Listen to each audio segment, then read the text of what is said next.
যারা তাদের সন্তানকে সময় দেওয়া থেকে বাঁচতে সন্তানের হাতে মোবাইল, ট্যাব কিংবা টিভি দিয়ে রাখেন, কিন্তু অল্প কিছুদিনের মধ্যে বুঝতে পারেন কি মারাত্মক পরিণতি এর। সন্তান এসবে আসক্ত হয়ে যায়, এতে করে অটিজম সহ নানা মানসিক রোগের দেখা দেয়। অতএব ট্যাব বা মোবাইল অন করে দিয়ে সন্তানকে খাওয়াবেন না। সন্তানকে নিয়ে নানা রকম সৃজনশীল খেলায় সময় কাটান, বাস্তবে অন্য শিশুদের সাথে খেলা করার সুযোগ করে দিন। বিজ্ঞানীরা বলেন, সৃজনশীল খেলাধুলা এবং মানুষের সঙ্গে স্পর্শ শিশুর বুদ্ধিমত্তা এবং কল্পনা শক্তি এবং শব্দ ভান্ডারকে সমৃদ্ধ করে। নাম্বার 5, ছোট বলে তার কথাকে সবসময় অগ্রাহ্য করা। ছোট বলে বাচ্চাদের কথা আমরা প্রায়ই অগ্রাহ্য করি, বলি তুমি এখনো ছোট, এসব বুঝবে না, বা বড়দের কথা শুনতে হয়, ইত্যাদি ইত্যাদি।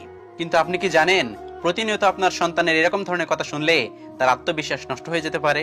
নিজের জীবনের সিদ্ধান্ত নেওয়ার ক্ষমতা তার আর নাও থাকতে পারে।